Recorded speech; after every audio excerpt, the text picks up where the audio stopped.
And we're live. Just gonna wait it out for like 5 minutes. Let people drop in if they want to drop in. And if they don't, then that's also fine. I'm just checking out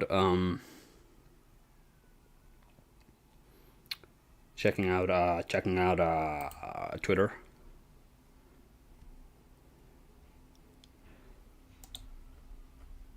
All right.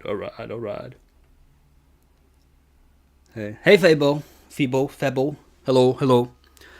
So everybody, just while we're waiting for the clock to strike 8 where I am, I want you all to know that I was planning on doing this video here, integrating narrative into game design, a Portal postmortem. Okay, this is a video on the first game. This is a video on the second game that we're gonna watch.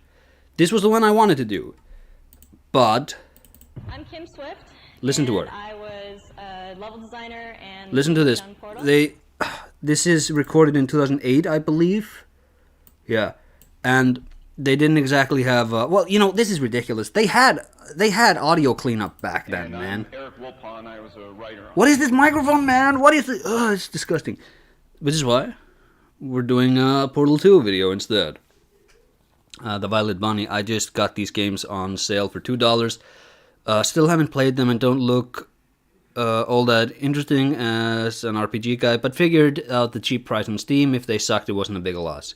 I would say, like, these are the best games of their own genre. So that sort of cinematic, highly scripted puzzle narrative game. There are none better than Portal. But I'm also not a big fan of this genre. I'm mostly interested in this talk. I think these games, first of all, are really well written. I'll give them that.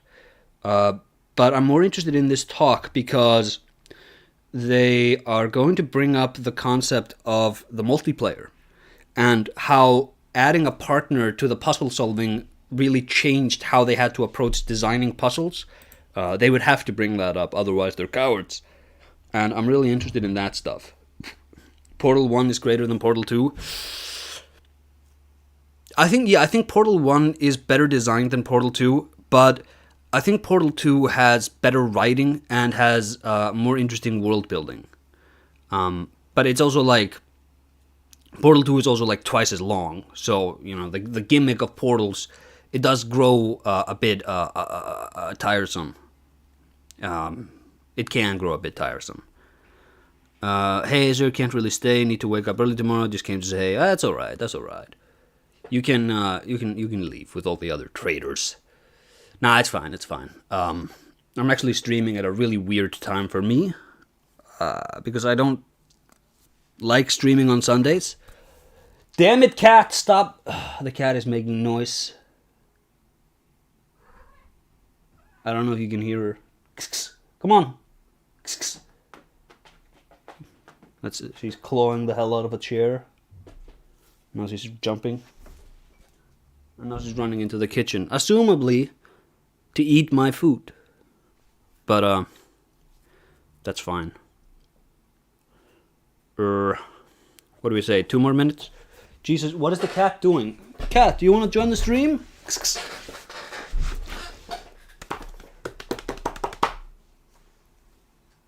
Yeah. Chat, the cat doesn't want anything to do with you, it seems like. But, yeah, so I think I'm really hoping they talk about the multiplayer stuff, because I think that would be very interesting. I'm also interested in, because they were talking about something called G-Force, I believe, as a new gimmick, a new puzzle design gimmick for the sequel, before they decided to use portals again. And they probably aren't going to mention what that was, because this is from 2012, and I don't think they, I've never heard what this was originally, and if it came out in a GDC talk 10, 11 years ago, then, you know, we'd probably know by now. But yeah. Though I have to say, Matthew Matos's Portal 2 video has healthy dose of early installment weirdness, if you get what I mean. I don't get what you mean. Ominous. But, chat, time has come. So I am going to just send out a quick ping.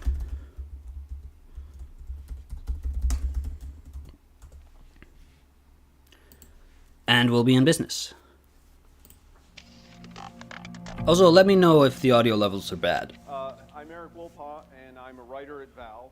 I'm Jeff Valsek, also a writer at Valve. And today we are going to talk about making Portal 2. And because we're going to talk about making Portal 2, I just want to be clear that there's going to be a lot of spoilers in the talk. So if you want to storm out, now would be a good time.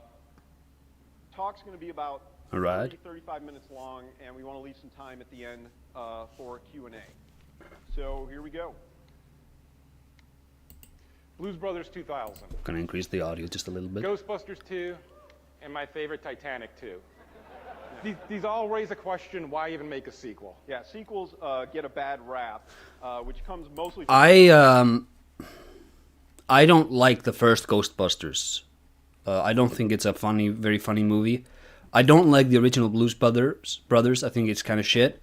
Titanic 1 is like a great movie, but I'm not a big fan. From movies, we think, where sequels rarely work in the first place and are almost never better than the original. Game sequels, though, have a long tradition of actually improving on the original. Yes. The reason why I think is just because games in general get better with iteration. Most of the first in a series of games tends to not actually capture the vision.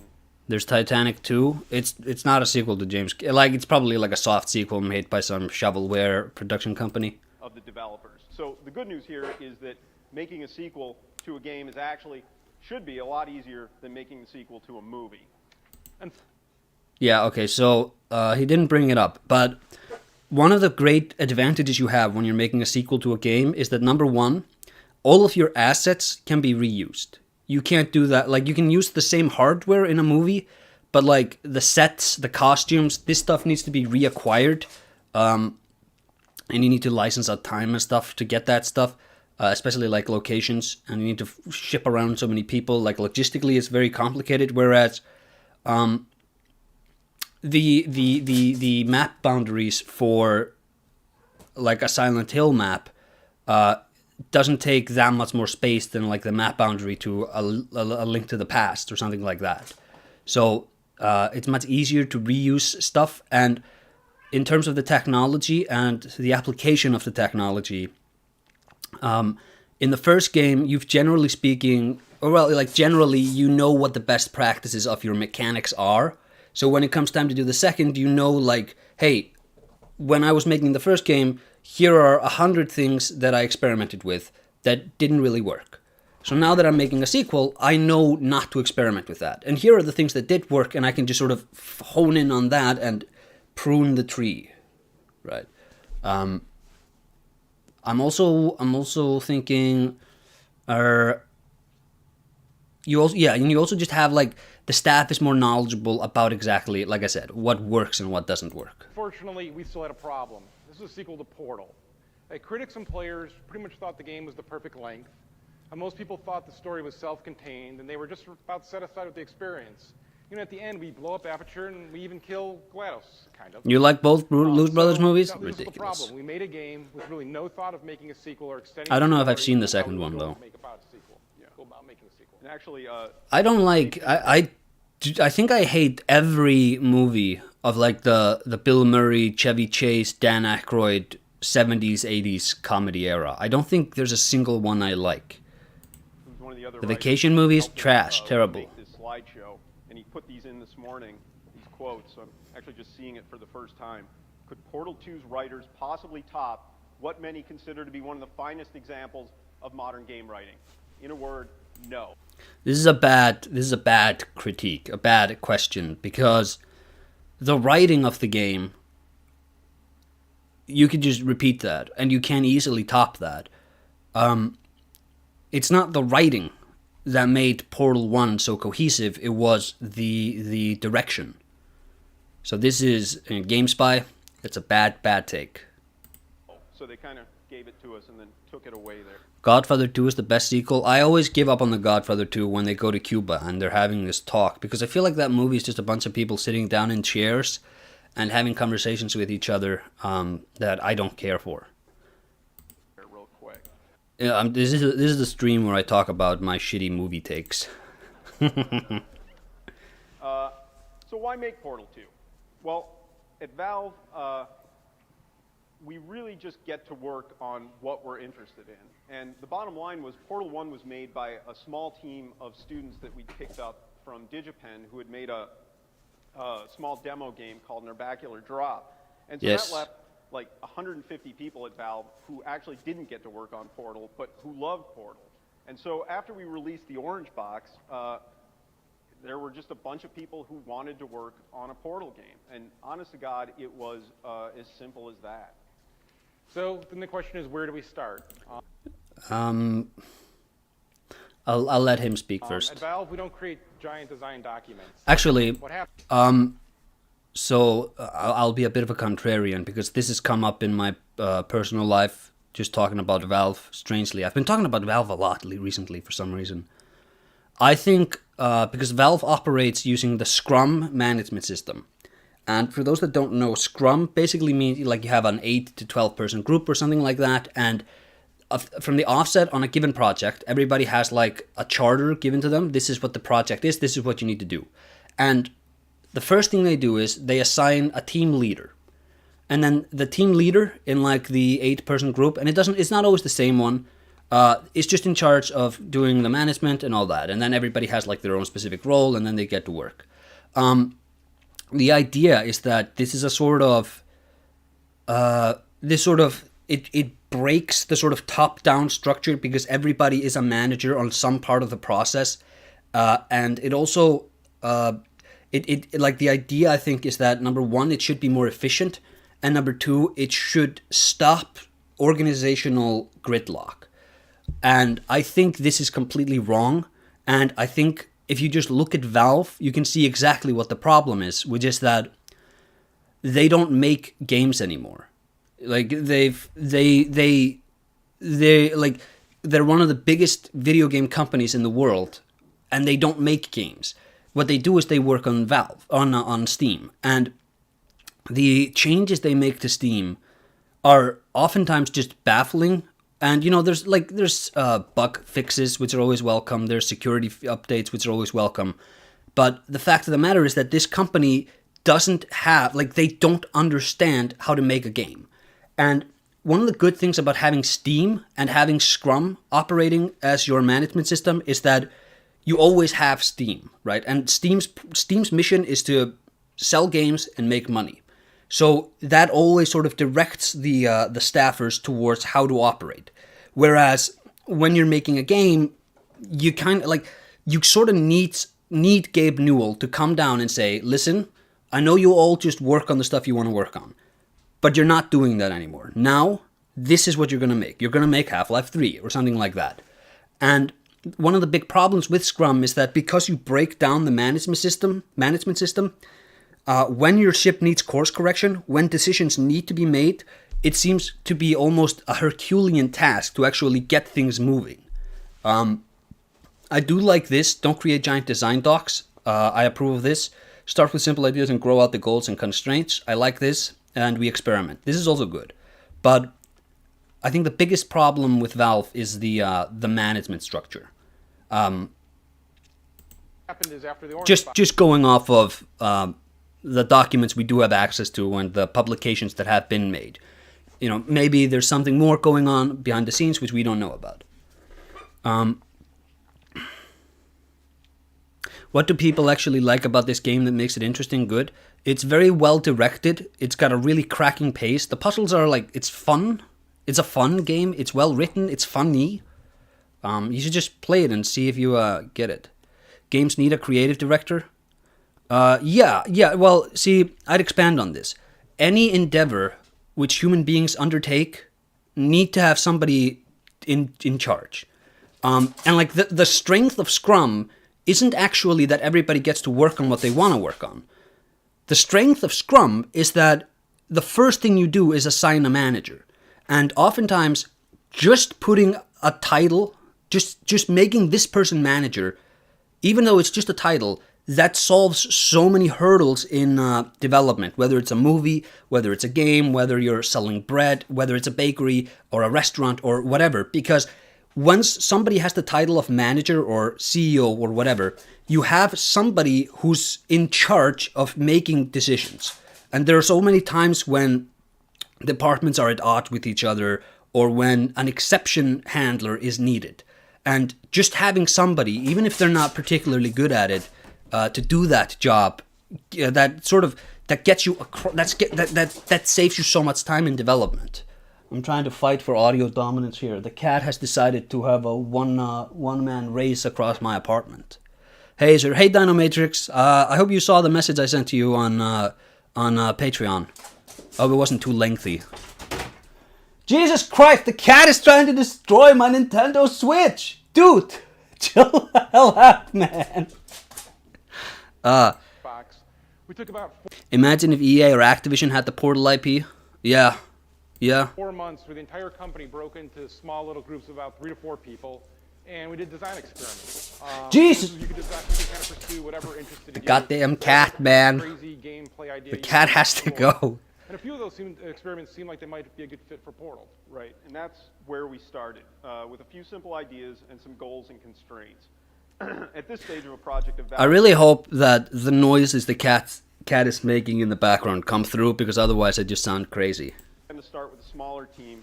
In the case of Portal 2, there was about 15 of us, so that we can kind of poke holes in the concept before we get a big 60 or 70 person shipping team on it. So that's what a group of us did. And after looking at the result of everybody's design, Cats like Switches for some reason. A lot about what a sequel to Portal might look like, we ended up making a few key initial choices. So okay, this is always the most fun part of game design, when you're making the sort of initial choices that get grand, like every decision gets built on top of the foundation you lay here. So if you want to, like, everything needs to congeal to expressing the best aspects of those things you grandfathered into your design. So if you insist on a certain camera system, the level design, the combat, the scenario direction, it's all going to feed into that camera system. So it's you can't really go willy-nilly changing this. And this is also why, as much as I'm a believer that any project worth undertaking basically needs a king. It needs somebody in charge who can make all these sorts of decisions. What the project does not need is a king above the king who can undermine that creative director and go, hey, actually, what if we have first-person shooting also? And what if we also add a multiplayer? Because kids love the multiplayer. If you want to see the great... I think it's interesting if you look at, the 6th generation and jumping to the 7th, the biggest change was multiplayer. And you can sort of see so much creative vision and power in the hands of the developers in the 6th getting undermined in the 7th with the vindication of online marketplaces and bureaucrats and producers who think that they have a cool idea because their kid plays Minecraft. And now every game needs to have crafting in it, because obviously. Gets mad at cat for making noise during recording, hopes that cat noises came through on recording, so getting mad was justified. Yeah. I did. Don't worry about the length. I love talking about possibilities in as much depth as possible. Firstly, Yeah, well, that's awesome. That's awesome. to keep Aperture. Aperture Science seemed like it was the foundation kind of on which Portal was built. From writing perspective, we thought there was sort of unlimited potential. Also, I'm thinking... executive decision. I'm going to play it a little bit faster, because I kind of been padding out the conversation with my rants here, and I didn't, we need to just... to explore I have X amount of time I can do this in. So, having decided to keep Aperture, here's what we cut from the original version of Portal 2. So we cut Shell. She got out. Good luck to her. Who needs her? Right, who needs her? Cut GLaDOS. She kind of died at the end, and she had a nice little story arc. It's time for a new villain. And we cut Portals. Sure. The name is in the title, but we figured we'd worry about that later. Yeah, we were Who pretty- needs them? We have a second Oh. mechanic. Super confident. in that. F-stop, not F-force. So the new mechanic was G-force. something that came out of the design experiments, and it was called F-stop. And this is from our F-stop Portal 2, our first mock-up of it. This is kind of the room where you were introduced to F-stop. I'm not actually going to go into the details of the mechanic because hopefully someday we'll use it again. So in this version, we had a new antagonist, and that was This was recorded in 2012. Just saying. Dave Johnson, who actually ended up showing up in Portal 2 for part of the experience, but in F-stop Portal 2, he was the whole show. He was the main character, and these are some concepts from when we were originally casting for him. Originally, he was going to be this southern billionaire, and he eventually kind of transmorgified into the Midwestern millionaire that appears in Portal 2. GLaDOS was not going to appear except in... This is actually a really good era of video game billionaires. You have like Andrew Ryan, you have Cave Johnson. That sort of American entrepreneur archetype was really coming into its own in video games. I'm a big fan. The kind of stuff, this kind of stuff is always fascinating. I wish I was smart enough to make games. It's not about intelligence. It's really just about brute forcing your way through until you have to kind of learn to see the matrix. Anybody can do this. No, we couldn't go into f-stop here. Come on. Yeah, like my understand. Like, look, I'm more like I'd love to know more about it, but this video, like this conference, really is about Portal 2 as it came about, rather than what they cut. This is just a small We had this section. thing called the gyroscopic liability absolver and disk operating system, and referred to as Betty. And she would kind of roll out after Cave Johnson would describe a test and quickly rattle off some legalese stuff that would absolve Aperture of any responsibility for the danger you were about to be in. It was like in the... That's a funny joke once. This character would have been really annoying if she'd been with you through the whole game. those ads for medicine where they show puppies while they're talking about the rectal bleeding it's going to cause. So this was also going to be a new era of Aperture that you hadn't seen before. It was all going to take place in the 1980s, about 20 years before the events of Portal 1. And it was all going to be about this robot uprising. You can kind of see these mannequins in the lower right corner having a smoke break. And I found this picture. I don't know what it is. There's a giant chicken running through some offices. I'm not sure what that was all about. But anyway, so it was going to take place in the 80s, and you were going to get to see a whole new part of Aperture before it had actually been destroyed. So this is the very original Not my mouse. sequence of the Not my mouse. game, or of the f-stop portal. This is where you're waking up in that version of the relaxation. Ew. Place. There.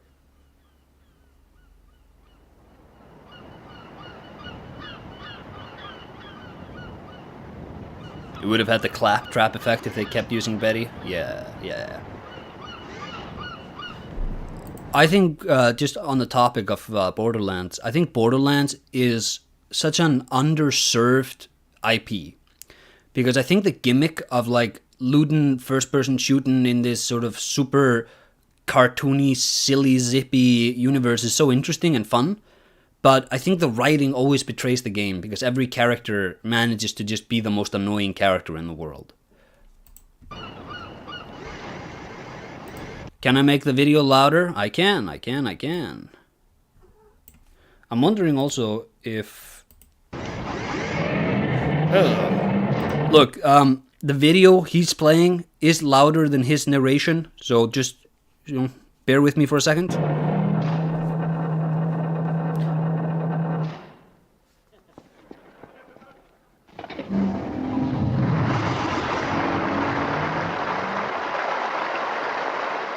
Nice. Yeah, nice. Oh man, it wasn't real. Sucks, man. So that was showing some of the transforming environments that we were going to go for in that iteration. So after about 3 months of working on this, the team felt pretty good. People seemed to like the individual component ideas, but when we had something meaty enough to play test, the constant feedback we got was that it was a lot of things, but it wasn't Portal 2. So lesson one, you don't need to burn everything to the ground. So some things we added back in. We added back in Shell, GLaDOS, and portals. This is actually super interesting. Like, Shell, I think you can justify her re-inclusion purely on the terms of she has a relationship with GLaDOS. And, it's sort of like if you're going to reuse GLaDOS, you kind of like you can workshop a lot of things about their relationship there. You can work that stuff into the game, but I also think it's interesting that people have a real sense of ownership of characters like Shell and like Jack in Jack and Daxter, where because they are mute, because they're just player inserts, people really feel like they own them. Compare that to something like The Last of Us, where the first game you play as Joel, and in the second game you play as Ellie. And, people got upset about Joel dying, but it wasn't, it wasn't quite the same, and it was more like the way it was handled that people got upset about, and because people generally didn't like, some people didn't like the writing. But whereas with this stuff, there's more of a sense of personal ownership over the character. So in terms of the portals, at the end of development of Portal 1, we had a few mechanics that we've been working on, but because of the size of the team, we just didn't really have time to polish them enough to ship. Some things like the light bridge that's shown here and the excursion funnels. And so we went back to these and actually started trying to design puzzles with them and figure out what worked about them.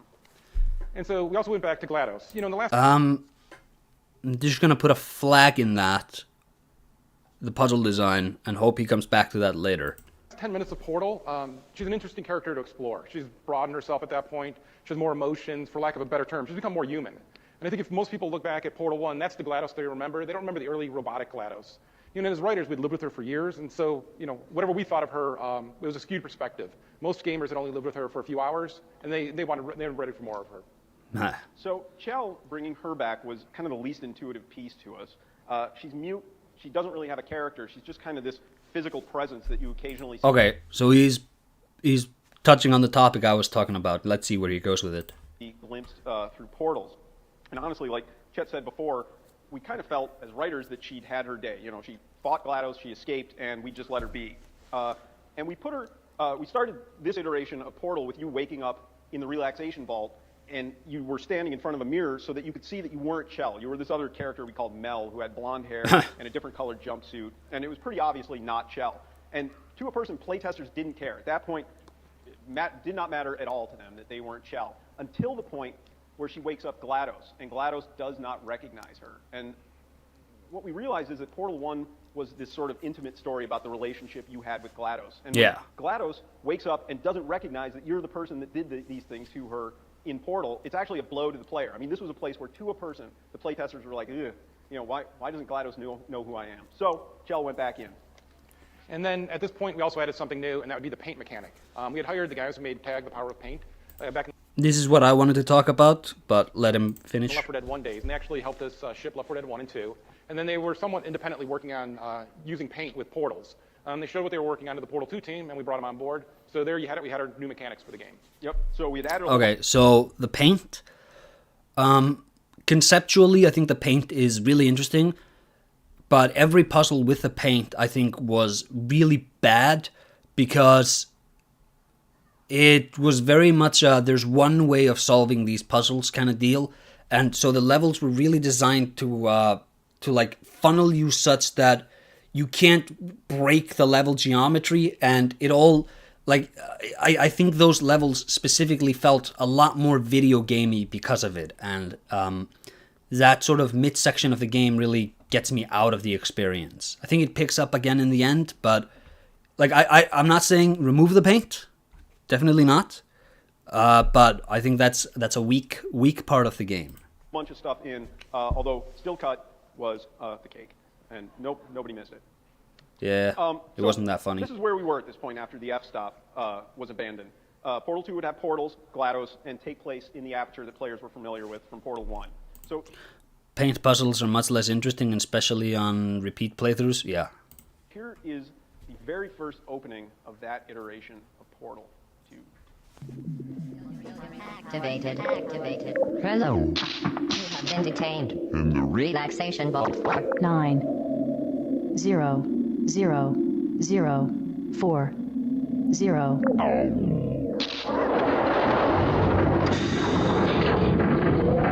Ugh, Valve. Your alpha test cinematics, man. Why are they so loud?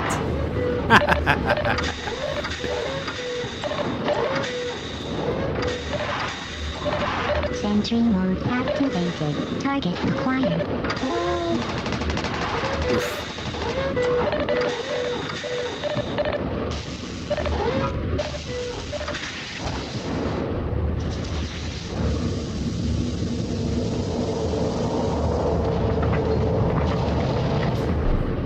Actually, because he was talking about how playtesters to a man disliked that GLaDOS didn't recognize you.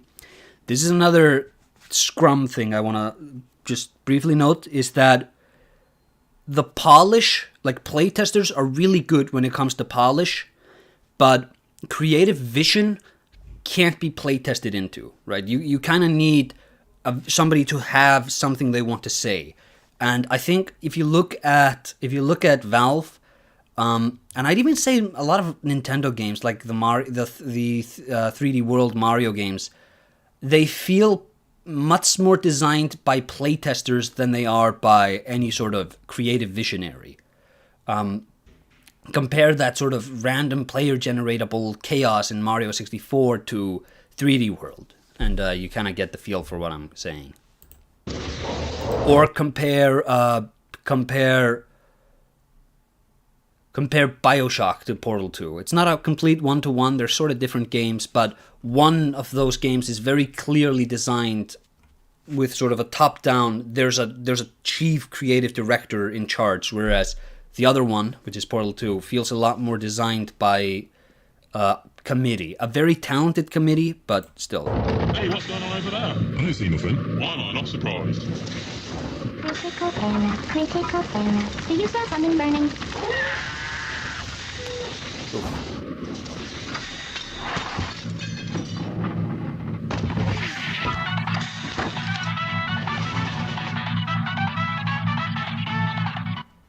So we wanted to make a game for both new and returning players.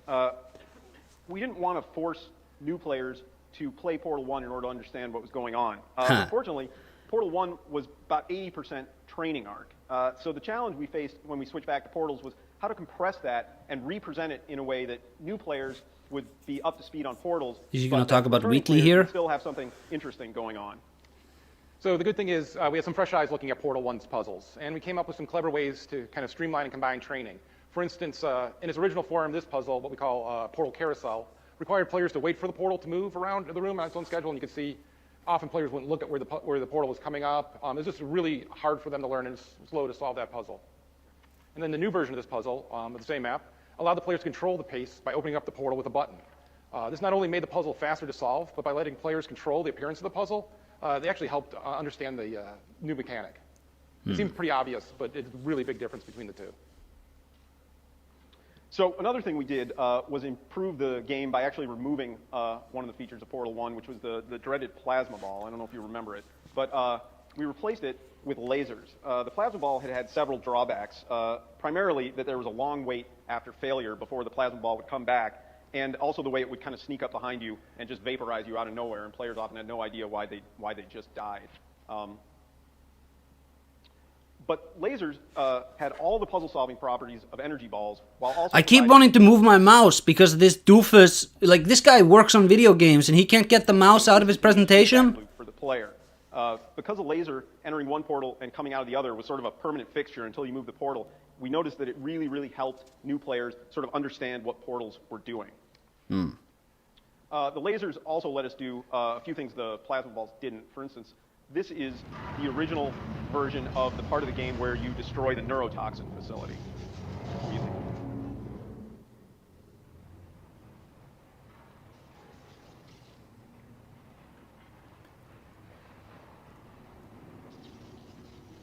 All right.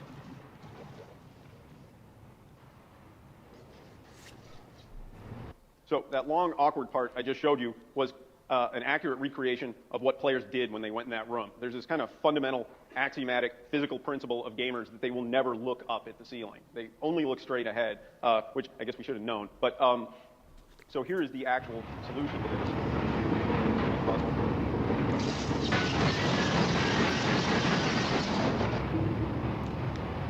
So it was kind of cool, but we we're really having a hard time getting people to look up. At one point, we even considered just putting a sign there that just said "look up," which seemed like.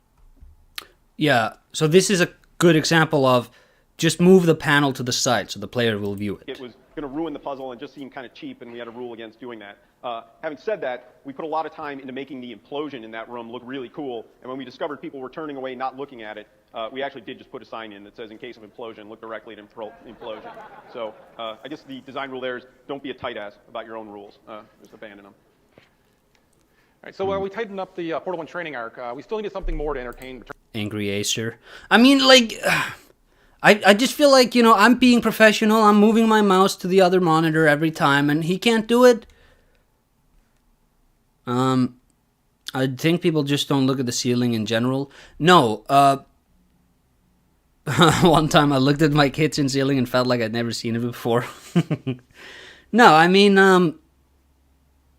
so I talked about this in a Bloodborne commentary, but I think one of the big reasons why console mascot games became more action-focused in the 6th and 7th generation than before was because we went from a 4:3 aspect ratio to a 16:9 widescreen aspect ratio. And that you get that extra screen space to the sides, which prioritizes a horizontal view length. So if your game is about navigating terrain, all of a sudden it just feels more intuitive to design the terrain horizontally, because the visual information is going to be much more focused there. So when it comes to what feels correct in that aspect ratio, things that happen on a flat terrain feel a lot more intuitive. So you get combat rather than elaborate jumping around. And this isn't just an aspect ratio thing. When you make a first-person game, you're really making a game about walking straight forwards and then turning and stuff. But you're like, unless you can fly, you're never looking up or down instinctively. So it makes sense that the player would prioritize the sort of x-axis above all the other ones. Turning players. So they just look in front of them and to the sides, but never up or down. I do think that there are definitely ways you can sort of get them into doing that. But I think the best strategy, like if you have specific powers for that, like if you're constantly interacting with vertical spaces like in Dishonored or something like that. But generally speaking, if you're not doing that, then all of a sudden asking the player to do something which none of the rest of the experience thus far has really consistently expressed that they should intuit from the environments, not a good idea. What we did was merely cosmetic. For instance, here's the Portal 1 elevators. Good night, them. Thank you. Aesir, are you my boy or are you against me? I don't know.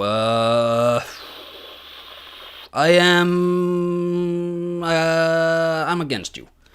No, I don't know. I don't know what context you meant that in. Then we can take a look at the Portal 2 elevators, and we'll see that somehow... I'll move his mouse on during Valve exercise time. with all new elevators with video screens around them that showed us cool little transition movies. I mean, there's no logical reason we have new elevators, but players never questioned it, never minded it, and so our thought always was, you don't need to be a slave to the original.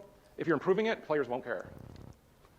And so then we also set the game in some unknown but long amount of time after Portal 1. So that this way, the returning players, they see familiar space in an entering altered space, or in state. It also let them see their actions in Portal 1. They're the ones who blew up the base. They're the ones who caused all this plant overgrowth and destruction, and they got to witness it. And the altered environments wasn't quite enough to rehabilitate the old space, so we introduced a new character, Wheatley. Thank you for all the wonderful videos. Thank you, Joseph E. He's going to talk about Wheatley. He gave players an interesting companion. Okay, which so was the final thing. I have things to say about Wheatley, but let's let him talk first. We need to make the training feel fresh. Luckily, Wheatley solved a few other problems for us. Portal 1's story kind of sneaks up on you. Players aren't sure if it's funny at first. In fact, players don't even know there's a story until about 2/3 of the way through. It's a really good trick, but you can't do it twice. So for Portal 2, we need to do something new. And Wheatley really quickly helps establish the tone right off. It's a comedy. He comes in, you're laughing, it's okay to laugh. The rest of the game, it's okay for you to laugh. And Wheatley also gives players a burst of exposition. And the cool thing here is new players, they get told what happened, and returning players are reminded of who they are, where they are, and what's happening. And for new players, he also restates the entire plot of Portal 1 and provides a brief glimpse into GLaDOS. And that way you also get to know that she's a big deal. And then finally, When you have this likable companion, he also actually lets us demonstrate something else to new players, and that's that GLaDOS is a threat by having her immediately kill him. And that's not a spoiler, because he's not actually dead, and that is the spoiler. So there was a lot of positive things with Wheatley, but he did cause some problems. The first problem was that we burned a lot of calories making sure you couldn't leave him behind.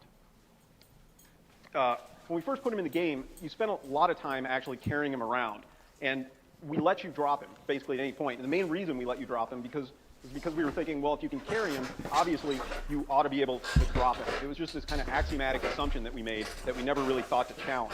The other reason you could carry him dates back to an early prototype sphere that was this paranoid sphere that had carved out a section of old Aperture as his own little fiefdom, and had set up all these defenses to protect it. Unfortunately, all the defenses were pointed in one direction, and Chell could just drop in through a crack in the wall about 2 feet behind him and pluck him off his pedestal. And here is an actual video of that original sphere.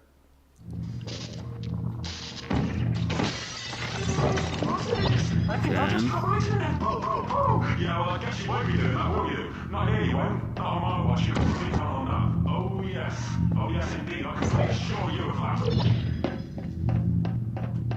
I'd love to see someone get here. I'd really love to see that. Chat, the cat has come. Do you want to say something, cat? She bailed on me. She bailed on me. Now I look like an idiot who has a make-believe cat in his house. Absolutely, just teetering on the precipice here, lady. Put me down or I will go mental and people will get hurt. Me. Oh my god. Poor closed captioning trying to navigate through Stephen Magubi. What the hell? The guy's name who voices Wheatley. Look at this accent. Only now her own welcome at and people welcomed me. Yeah. Put me down, because I doubt very much that you are prepared for the terrible consequences of me going mental, which I swear to God is this close to occurring So that last part at the end where you beat him against a wall and then throw him down the stairs caused us probably about a year of pain and suffering, because we liked it so much that we wanted to make sure that you could do it with Wheatley. Unfortunately, being able to drop Wheatley meant that we had to gate the player so that he couldn't just drop Wheatley and then wander off into the rest of the game. And those gates took the form of these doors that Wheatley would have to hack, and they were at regularly scheduled intervals, so you could only get about 20 feet ahead of Wheatley. Implementation-wise, it was a huge pain in the ass. And as the game progressed, the time that you spent with Wheatley off his rail was narrowed down to more or less what it is in the shipping game, which is after he jumps off his management rail and you don't catch him, all the way up until the point where you put him in the elevator that leads up to GLaDOS. It's probably about 5 minutes in the shipping game. But having said that, this staircase in the GLaDOS wake-up room is actually only there because we wanted you to be able to throw Wheatley down it. So at some point, fairly late in development, we finally admitted how many problems dropping Wheatley was causing us, and we just decided during that part he was going to stick to your hands like glue. We put it in, and we assumed, because we built it so much up in our heads, that playtesters... I'm going to... he's probably going to talk about how this is why GLaDOS is a potato that's just sort of stuck unceremoniously on your gun. Just going to revolt. And just so you can't really drop her. Trying to throw him down and just be angry, and not a single playtester even cared that you couldn't drop him. None of them even tried. It was just another example of us having these kind of fundamental assumptions that we didn't think to question. The fact that you can't drop Wheatley, if you don't know you can drop Wheatley, nobody misses it. So our second problem with Wheatley rose out of Stephen Merchant. So this is Stephen Merchant, who voiced Wheatley, and his sessions happened, and his VO came I just online needed to see his face and I last remembered. Year and a half of development. Before that, Wheatley's voice was provided by one of our animators, Richard Lord. This is the picture that Richard gave us when we asked him. So actually gave us another picture of him on the toilet, so you're getting a better one. What the hell? No, give me the toilet one, man! Super duper smart guy. He designs and animates all the iconographic animations that you see in the elevators and that were in some of our advertising. He's also... If they made a Grand Theft Auto game in Iceland, what do? I don't know. I don't think Iceland really lends itself well to that. Because a lot of the cities are really old, so the driving would be severely hampered by the narrow roads and such. And the parts of Iceland, like the newer towns and newer parts of the cities, are really just generic suburbia. So, you're not really gaining anything there. Culturally, I don't think there's a lot to satire here. So I don't know. I don't know if... I think you'd probably have to... I think it'd be better if you're going to make a game in Iceland to not start with a Grand Theft Auto game and just start with a game set in Iceland, have a general mood going, and then sort of work your way into an identity for your game. Also got this kind of nice voice that people like to listen to, and you heard his voice in the clip of the Paranoid Sphere. So people liked his voice. Aesir wishes to be treated to men on toilets. Look, don't promise me a funny picture of an animator on a toilet and then not deliver on it. Why isn't Stephen Merchant on the toilet? Iceland not good even in a video game. Have you seen Death Stranding? Death Stranding takes place in Iceland. Hideo Kojima, this is actually like a little Death Stranding aside. Hideo Kojima came to Iceland in 2013 or 14 while working on the Phantom Pain. And that's when he met like Low Roar, and he met a bunch of Icelandic artists. And that's why he's always posting, every now and then he'll post like about Arnaldur Indriðason or some other Icelandic writers that he really likes. He got introduced to them here. And if you just look at the environments in Death Stranding, because Death Stranding is supposed to take place in America, there's not a single part of America that looks like that. But if you Google just Icelandic wilderness, it's one-to-one. Because he was conceptualizing Death Stranding while he was traveling around Iceland. Enough that when our first... I also think Nicholas Winding Refn may have been in Iceland at the same time, but I don't know if they... No, they became friends through, I think, Del Toro, maybe? I don't know. I don't remember. Merchant session got delayed a month right before E3 where we debuted Portal. We decided, what the hell, we'll just play the Richard audio. And people liked it. And people liked it so much that when we finally got world-class comedic actor Stephen Merchant in there was this small but very vocal section of our fan base that was just livid, wanted Richard back. And at the end of the day, this is kind of a microcosm of the whole problem with sequels. With nothing to compare it to, the first version of anything can pretty much stand alone. But once you put a replacement in there, there's going to be somebody who prefers it. It's kind of the law of sequels. You just can't win no matter what you do. Yeah.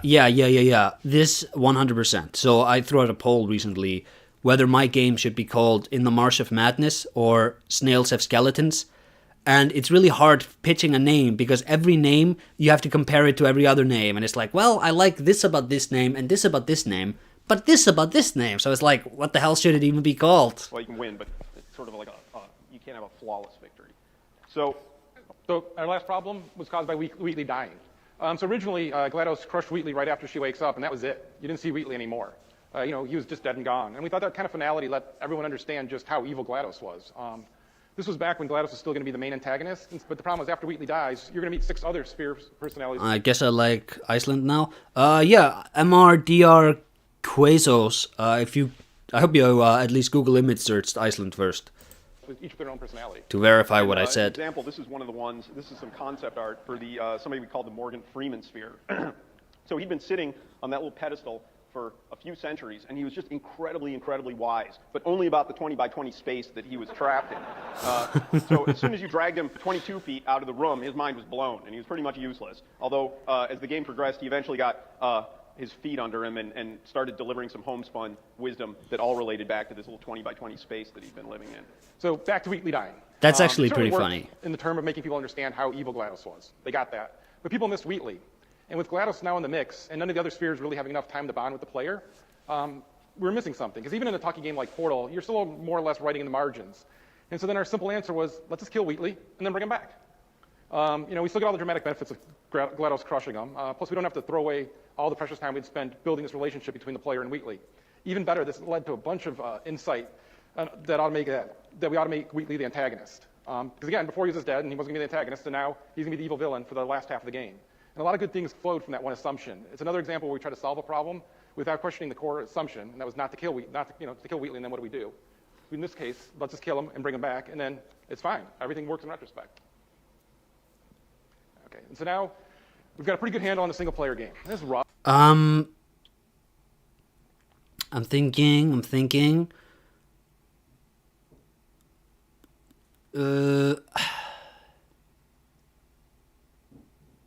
No, okay. I don't think I have anything to really add to what he was saying. I think he really summed it up. This is a really interesting part of the video, hopefully, because this is what I want to hear.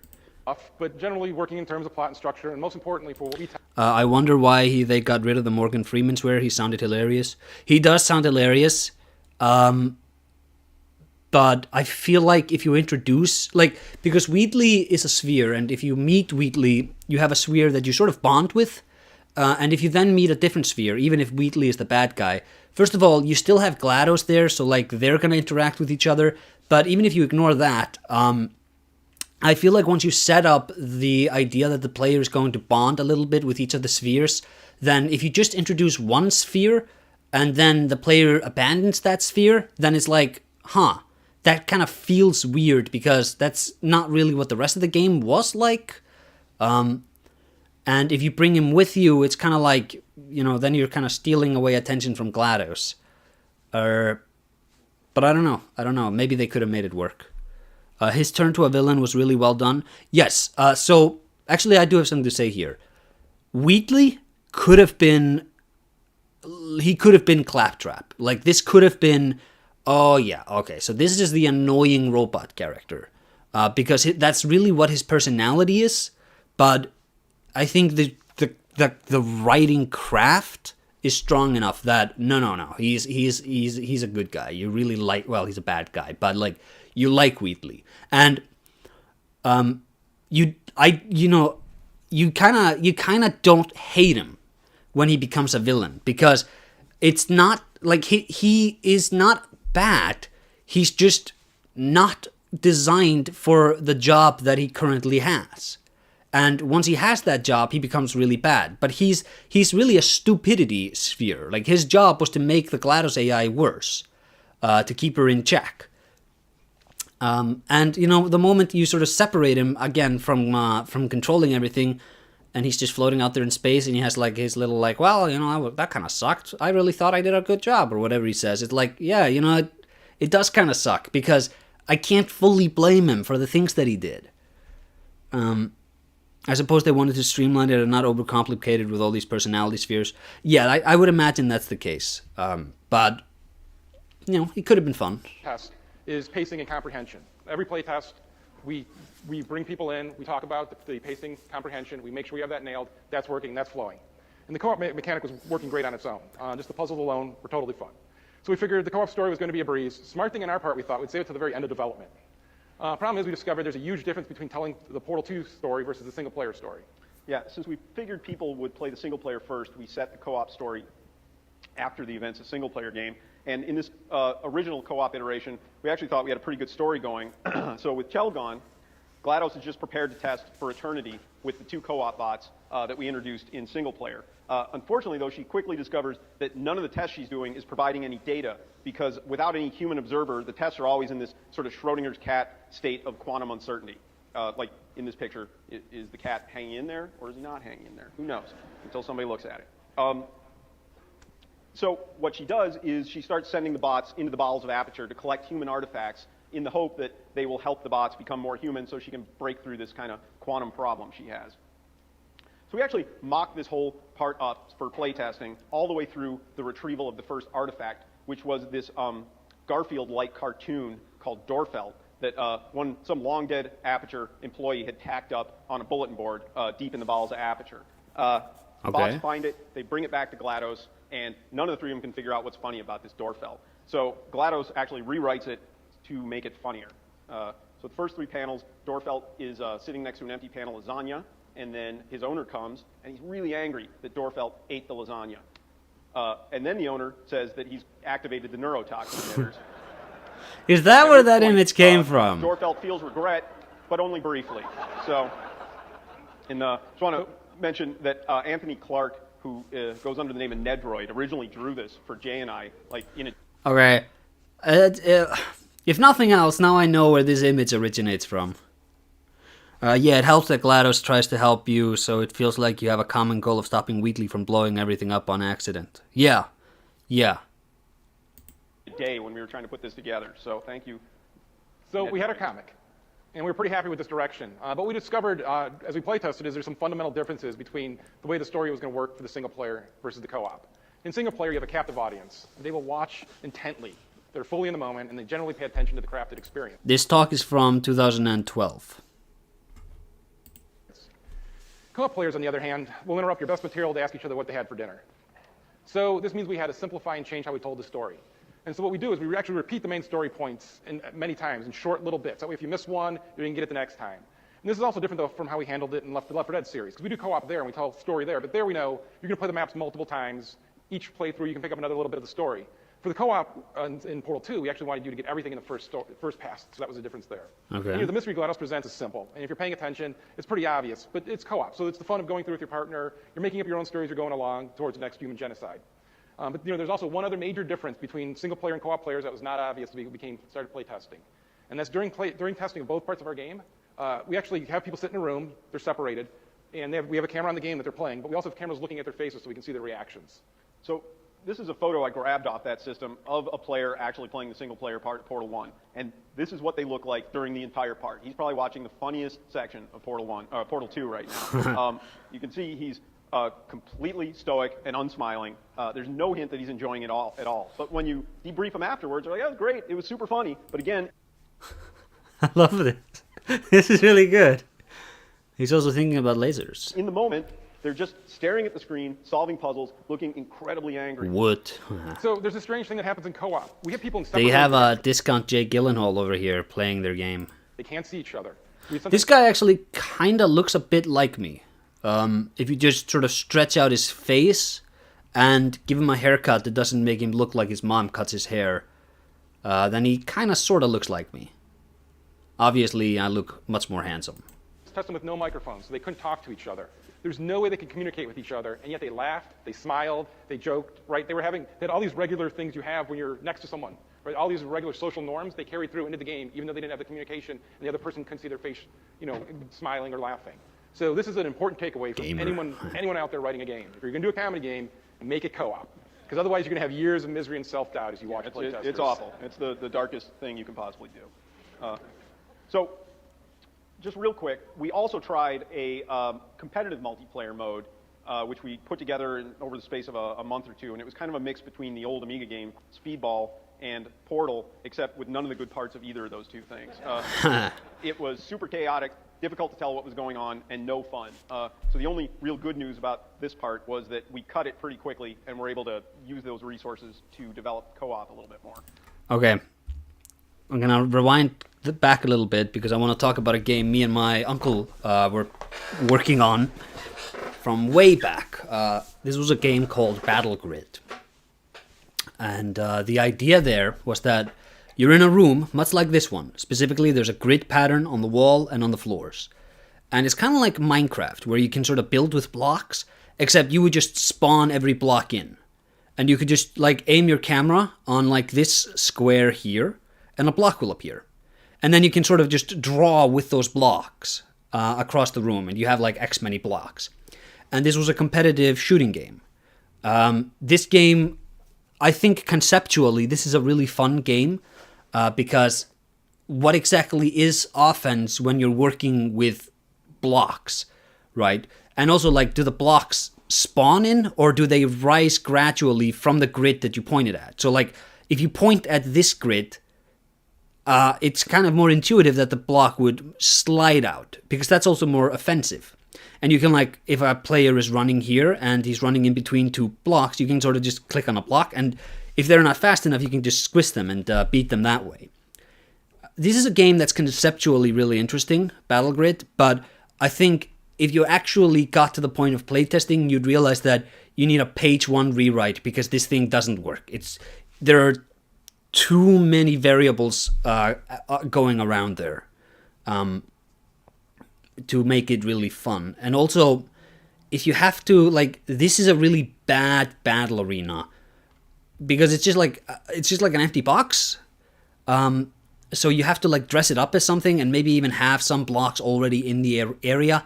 And what you kind of begin to notice very quickly when you're testing something like this is that the game kind of becomes a race to the top. So the most optimal strategy is to just build blocks down from yourself so you can reach a certain height. And then you can sort of have a sniper periphery on the rest of the players.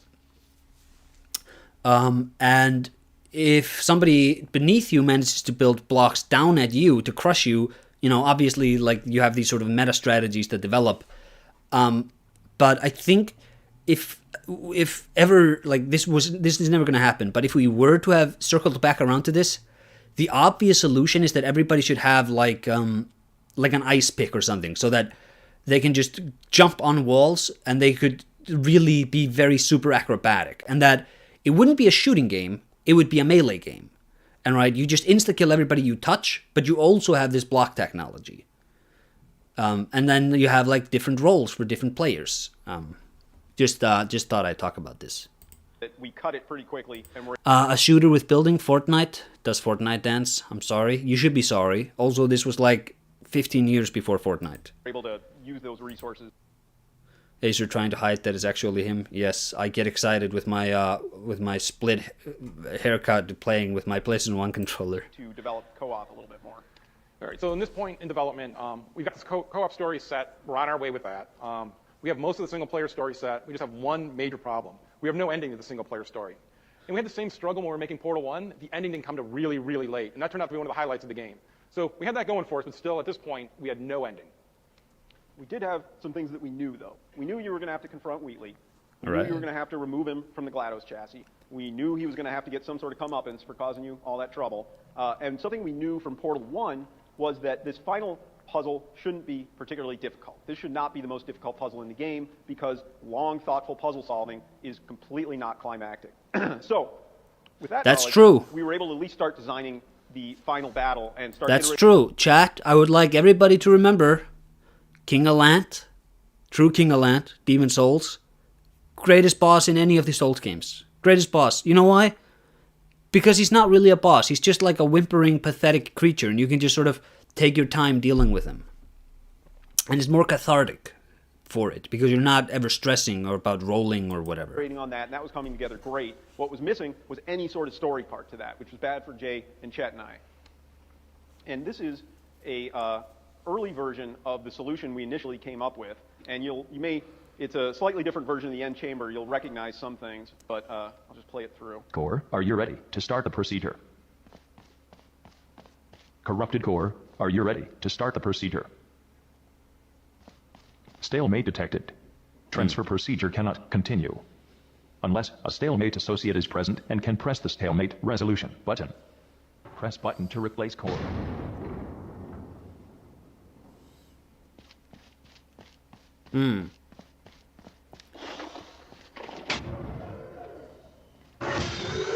Stalemate button has been destroyed. Transfer procedure cannot continue unless a stalemate associate can say the word yes. Stalemate associate, do you wish to start a transfer? That's kind of fun. Yes. Stalemate resolved. Core transfer initiated. So, confused? So were all our playtesters. That was Chell speaking, right? The confusion reaction was pretty much all we saw from players not really understand who was talking, and they're super underwhelmed, and that's the end of the game. And this is a classic idea of, like, just you have this great idea, you're pitching it, it sounds awesome. Oh my God, Chell's finally going to speak. Yeah, Where's one going to come word, out? One word. She's going to say one end. word, and it's going to be the one that ends the game. And then you actually test it. Boy, and did it sucks. suck. Yeah, It sucks. Boy, that was bad. So this is where we were. There's a release date bearing down on us, and What's your favorite video of your videos? I like my Silent Hill Lost in Translation video. I like my Sekiro commentary a lot. I think my Eco video is really good. I think my... Yeah, probably I would say... Maybe my System Shock 2 video. I haven't watched that in years though. But those are sort of highlights for me. So you'd have different melee classes, and maybe some can place different grids that give blocks an added effect. Look, chat, don't overthink about Battle Grid. I did back in the day, and it's for all of the interesting ideas you can work with it. It's you kind of need to, like, you can't really start thinking about classes until you solve the fundamental issue of fighting in a ever-changing grid like this is sort of a disaster. Because, like, what if you get encircled and you're just stuck inside of a box? And the other player isn't. And there's just 2 players left, right? All of a sudden you have to resolve that. Well, you could do it so that if you stay stationary on the same block for X amount of time, you die, or if you just get stuck in a block, the game is able to read that and kill you.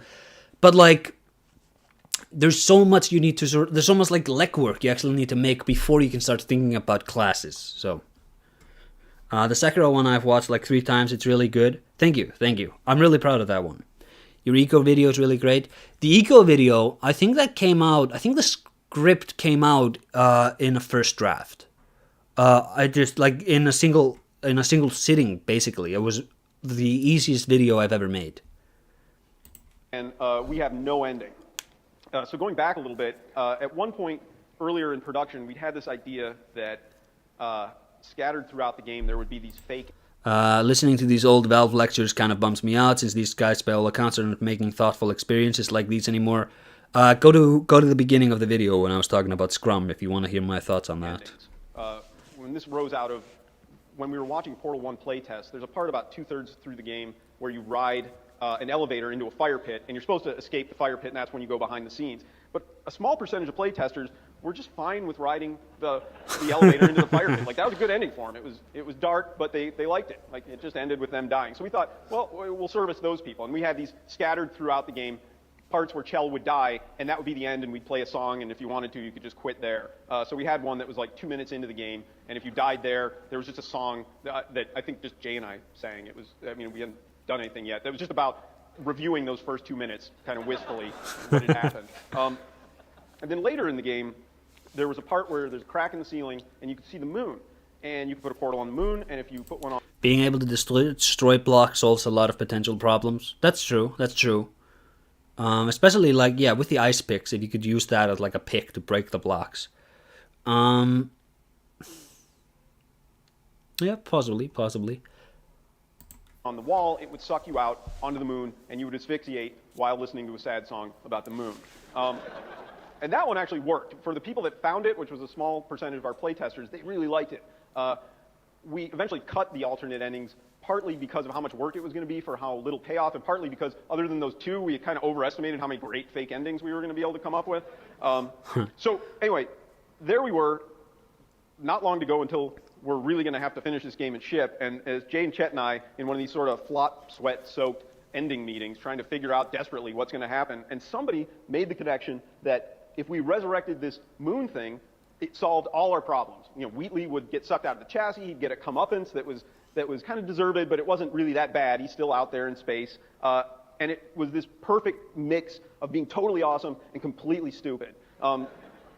So that's yes, okay, so the ending to Portal 2 is amazing. Just when, like, the roof breaks and you see the moon, and the game just sort of slows down for that little second it takes you to connect that, oh, I'm supposed to shoot a portal on that thing. Did. And in retrospect, beautiful. This is another example that we kept finding of an obvious solution that was just sort of sitting there all along. In fact, it was probably one of the biggest lessons we learned is try to give yourself enough time for the obvious to become obvious, because at a certain point, most of the answers to what you need to do are buried in what you've already done. So that was the last major puzzle piece. We finished the game, we released it, and then as far as how it turned out, this year there was a pretty clear winner of the Most Game of the Year awards. And that was Skyrim. But still, pretty clear we were number 2. Yeah, okay. In hindsight, Skyrim is a much more influential game. There is no denying that. But if you're just going back to which game is better directed, it's Portal. It's Portal 2. It's not even close. Skyrim, I think, is way too scattershot to really be a masterpiece. That's where we ended. That's where we ended. We're going to do some Q&A. All right.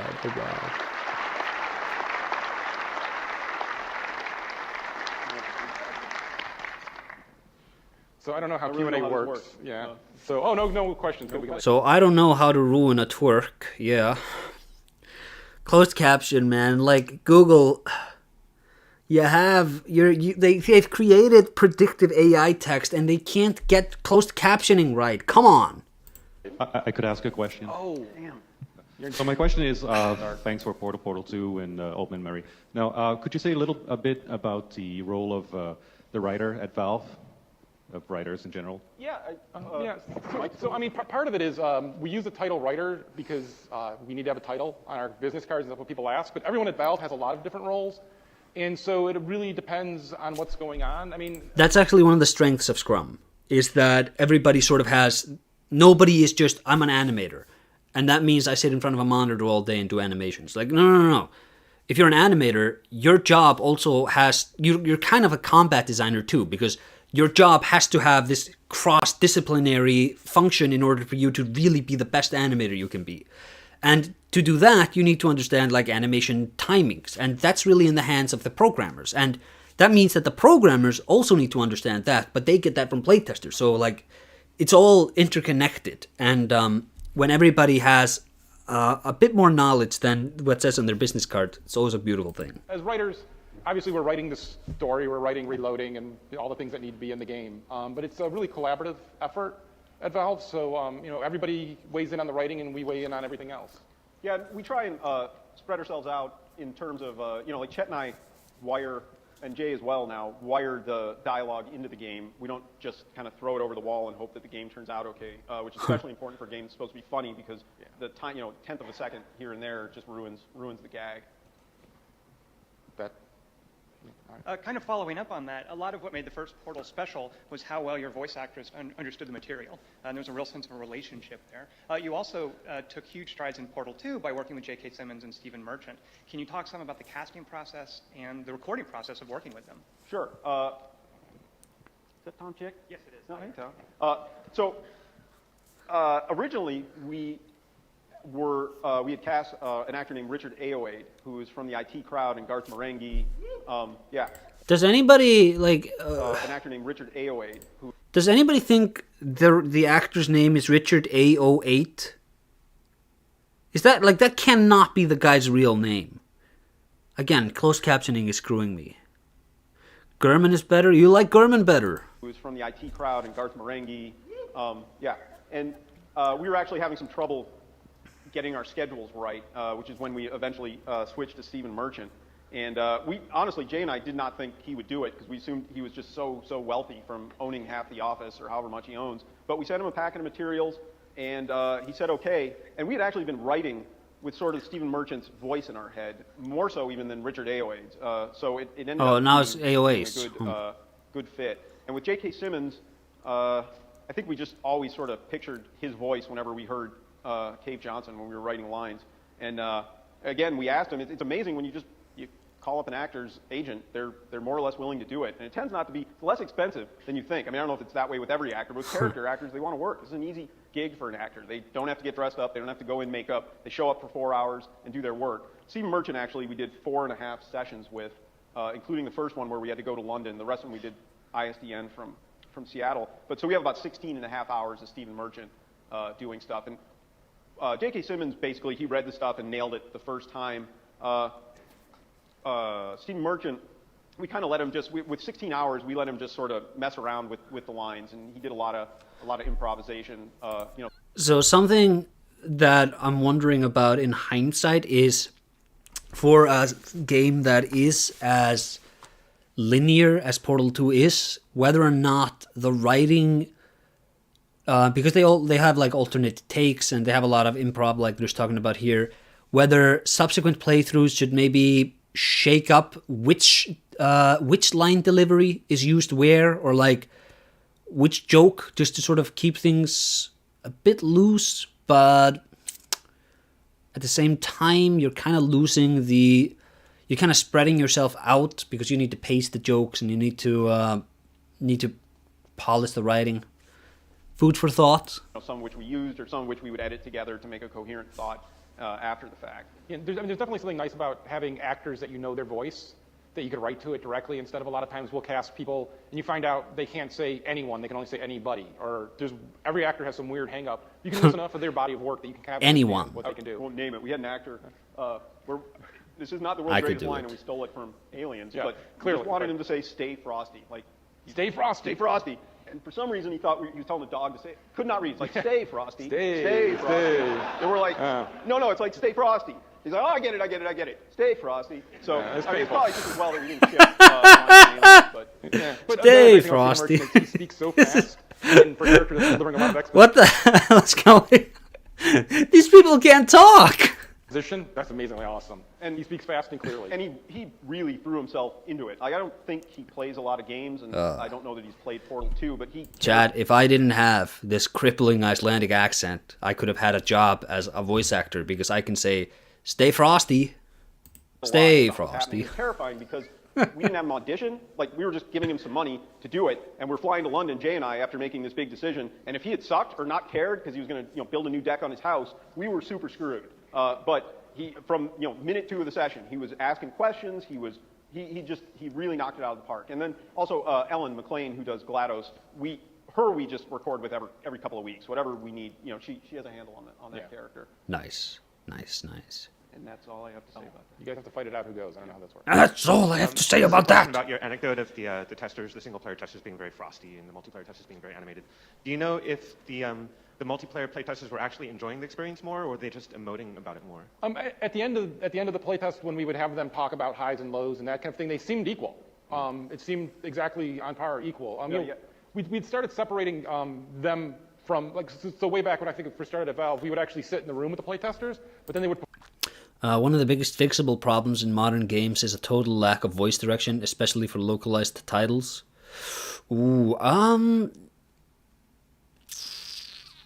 That is very fixable, but I don't think that's one of the biggest fixable problems.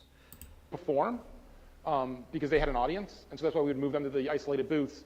And the feedback would have been the same. Localized titles are actually interesting because every time I do like Summer Game Fest or E3 stream, and they're like, or a State of Play or a Nintendo Direct, they always decide to show these cartoony JRPG games, and every time without fail, there is disembodied English voice acting with people who speak in dubious at best English accents, lines that are completely disjointed and don't mean anything. I don't know who the hell thinks this is a good way to sell a game because they keep doing this. But yeah, a lot of localized titles really suffer in the voice acting department.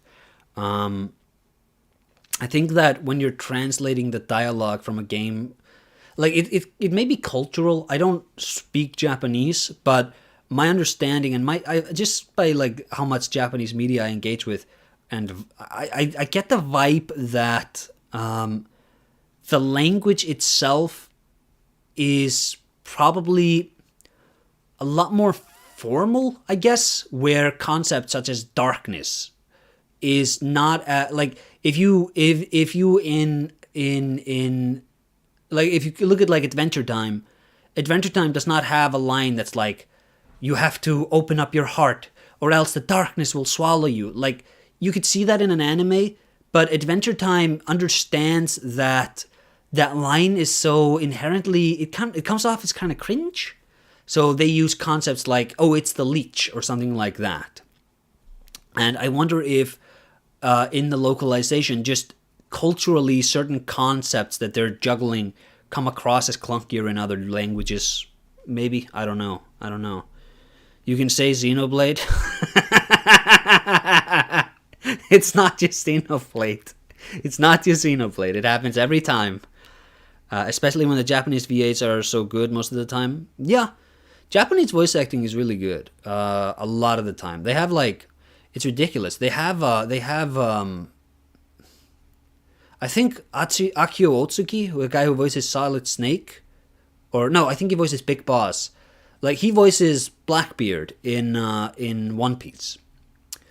And if you actually look at because I'm watching One Piece right now, if you compare the performances in the dub versus the ones in the sub, there's a couple of performances I prefer in the dub. I think Sanji and Zoro both work a lot better in the dub. I think their sort of chaotic relationship is a lot more fun. but there's just a lot of... it feels like and maybe it's because I don't speak the Japanese, and I'm not as tired of the Japanese voice actors as I am the Funimation ones, because I hear them in every media that comes from Funimation. But it seems like the voice actors are a lot more they're a lot more selective in who gets to play what character. Whereas in Funimation, because they just have 100 staffers, they're a lot more comfortable just calling up Travis Willingham and giving him another gig because they know he can deliver. Kingdom Hearts? Yeah, Kingdom Hearts. But I won't put Kingdom Hearts on Japan. I'm willing to put that just on Tetsuya Nomura. But apparently Nomura is super based. I always thought Nomura was the guy who ruined Final Fantasy and made everything about goth little emo boys who are sour and depressed. But apparently that's not Nomura. That's like, he had a writing partner who was doing a lot of that. Because if you look at like Clout in Final Fantasy VII, the original one, he's not just a mopey sort of goth boy, sad anime cringe. He's just like a fun, sort of like, he's kind of serious, but he's not mopey. Which he, like, but if you look at him in Kingdom Hearts or in the subsequent Final Fantasy media, he always came across as that. And I was super surprised in the remake that they didn't make him just mopey anime boy again. The single player or the co-op, they were both, both having a good time. Yeah, they're just way more demonstrative than co-op. When you approach writing a game that will change through iterative design, where do you go for like a overall theme? Actually, how does that change? Chat, on the topic of voice acting, this is completely outside this topic here. I just want to briefly talk about my favorite Japanese voice actor, Kenjiro Suda.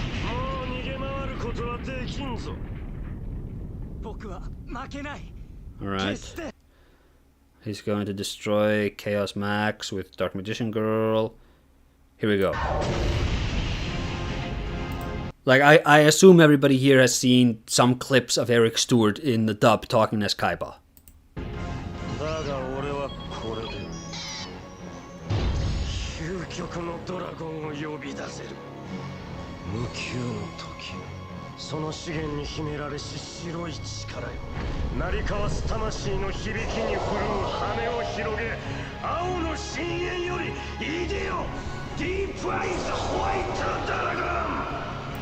This guy has such a beautiful, amazing voice. There's no English performance that is this intense. He also voices Genichiro in Sekiro, so he does great job. He does great job. I love this guy. By theme, overall theme of the narrative. Oh yeah. He is Genichiro. If you're responding to that, I don't know. He's also in JoJo Part 5. They have the two villains, Pescalo and Squalo, I think they're called, or something like that. He's one of them. I think Squalo. If we think of the theme as being, so for instance, Tetsuo and Squalo or something. The I theme don't is remember. basically, I'm going to have this relationship with GLaDOS. I mean, that's the most important thing to us. So we wanted to make that central, and we wanted these other characters to somehow, whatever we added or whatever events had happened, it needed to kind of deepen your relationship to GLaDOS. So that was there from the beginning and carried through the whole time. We always held on to that. This isn't really a theme, it's more of a writing. Never heard Kaiba's VA in Japanese? That was intense. Listen.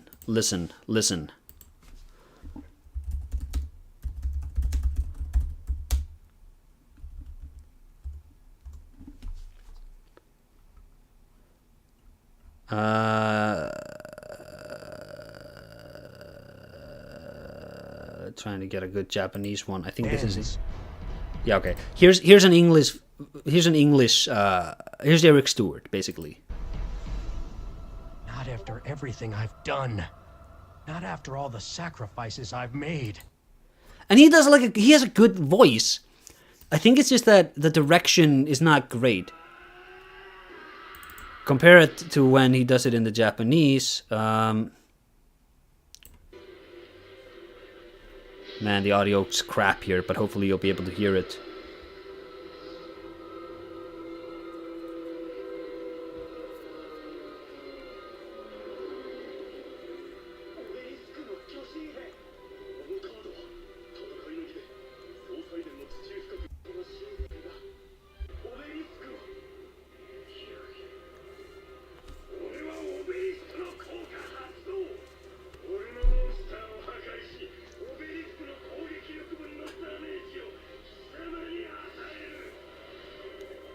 Kana. Monster Kogeki Mukoi!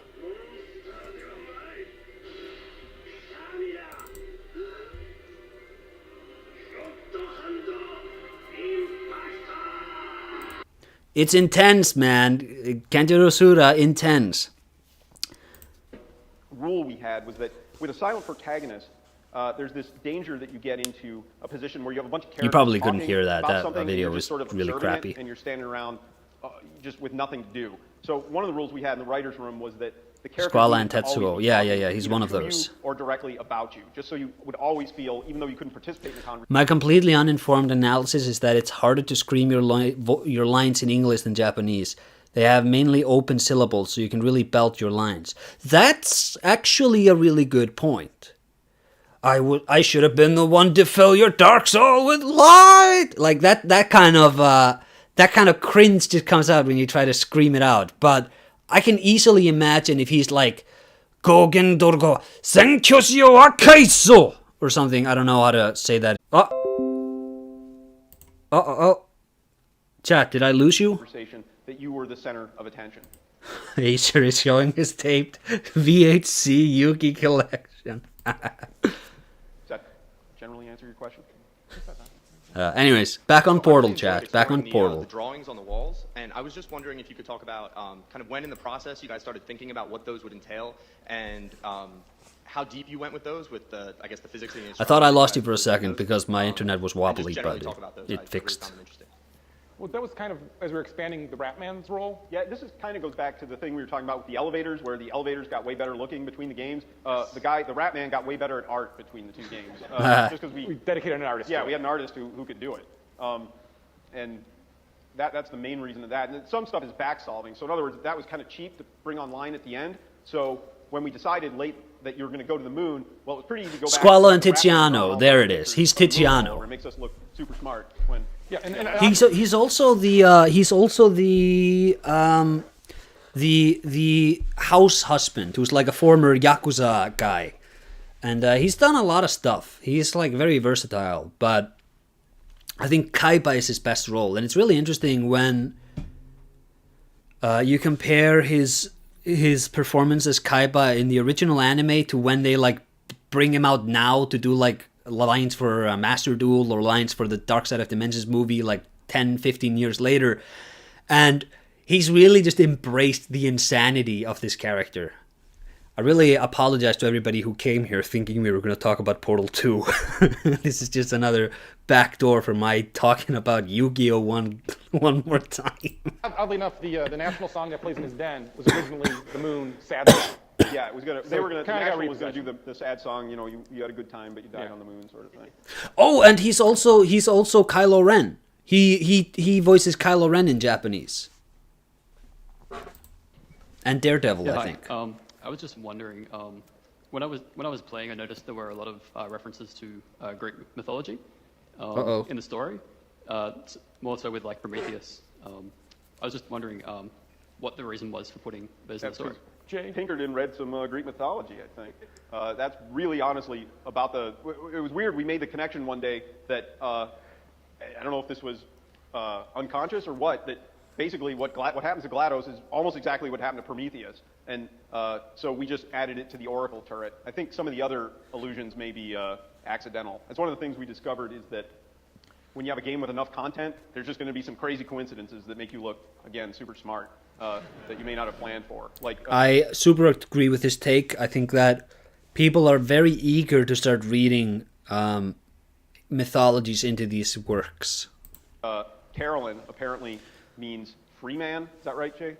But Carolyn also just happens to be the name of Jay's mom, which is why we picked that. So, still worked out.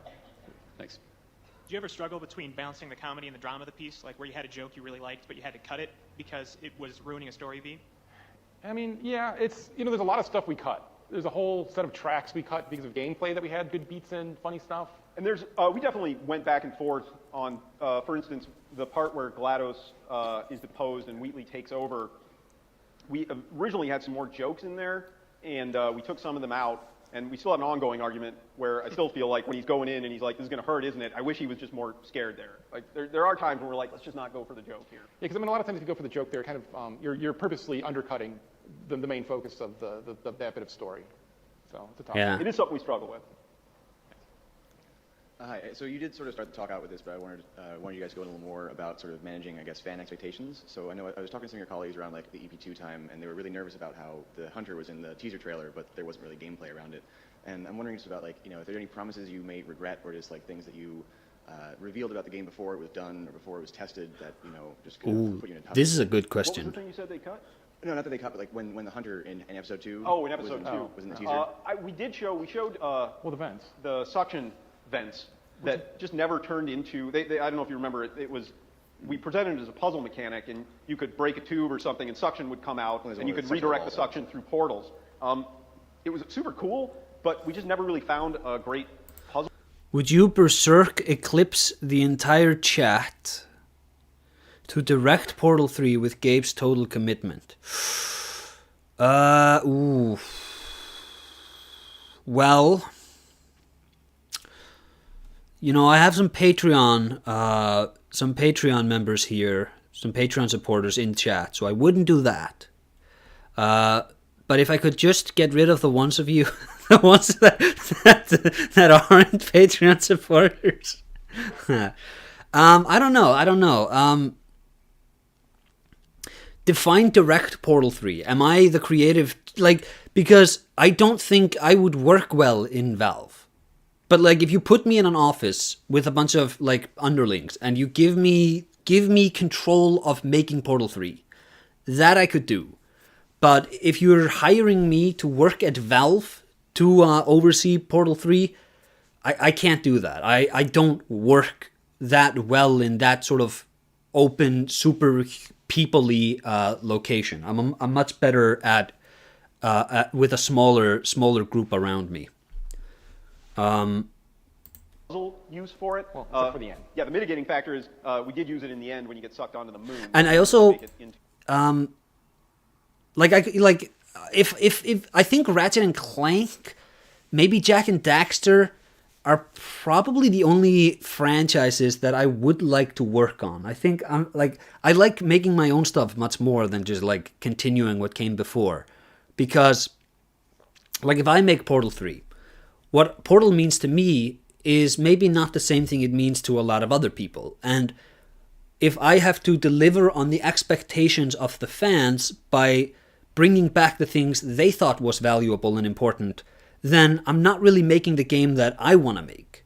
Whereas I'm making probably a much better Portal game, but not necessarily the game I want to make. Whereas if I just make my own game, there are no expectations, and I can really do whatever. But I mean, you are the god hand of Portal 3. Yeah. My will is law. Even then, I'd probably do it just to have my name out there, and also, I'd imagine I get paid a decent amount to do it.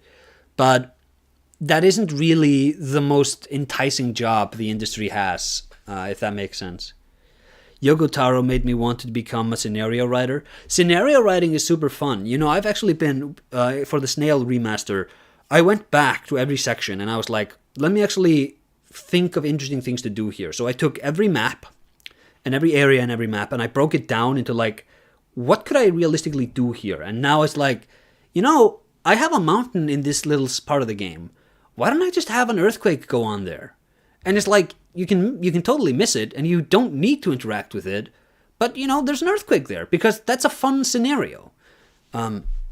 Scenario writing is really fun. I think the scenario writer for Silent Hill 2 and 3 wound up directing the fourth game, which is why Silent Hill 4 is really interesting from a scenario direction kind of view, but it kind of it loses a lot of polish because a lot of the animators and the court staff wasn't working on it, but there's a lot of interesting scenario writing in that game. That happens with all the games we've ever shown. I think, though, that creative director is probably the most fun gig, obviously, because you get to boss everybody around, but also because you get to engage more with the game on an esoteric level.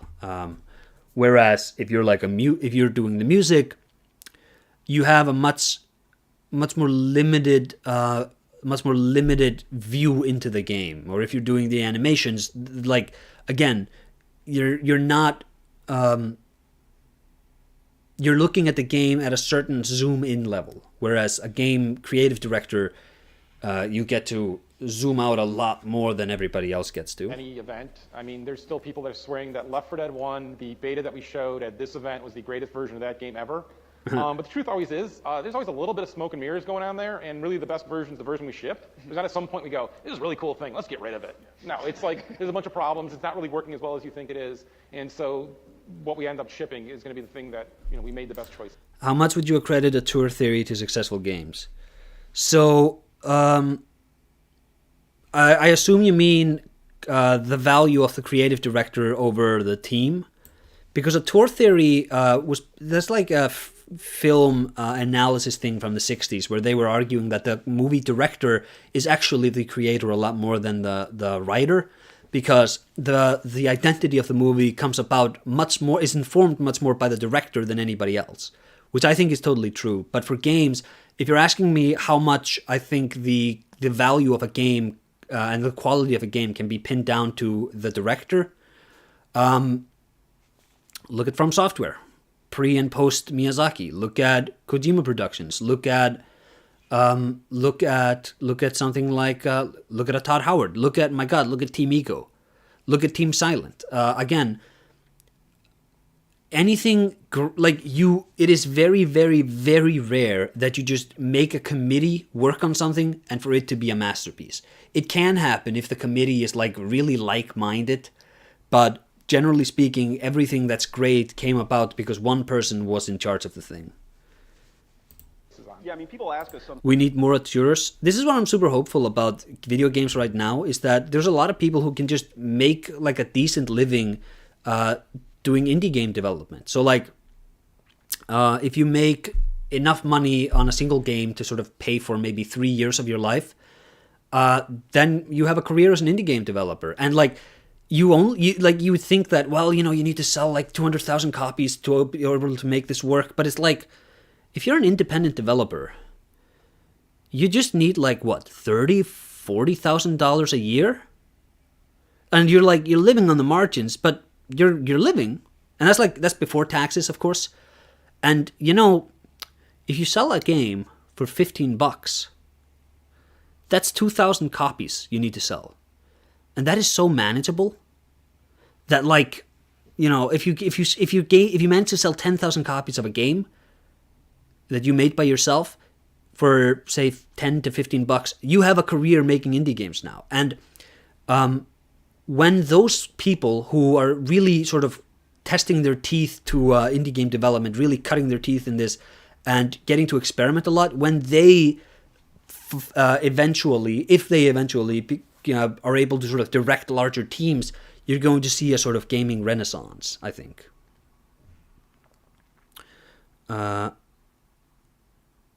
Don't worry, I'm too late.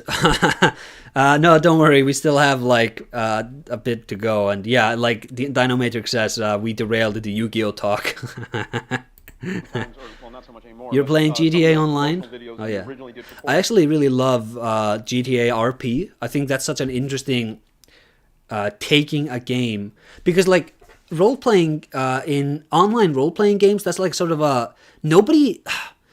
It's so annoying to me because I see on like Twitch, there's a lot of people doing RP in Grand Theft Auto 5, and I look at this and I'm like, you know, great gameplay in role-playing is like, oh, you play as like a stupid character, and then good role-playing isn't actually like how many people you're able to kill, it's how well you're able to exercise that role and still have some initiative and make for fun gameplay for yourself, and like the scenarios you can come up with. And that sort of cooperative role-playing online experience is really not something that the AAA industry, the AA industry, or any of them have really interacted with. It's like, this was done by a bunch of modders.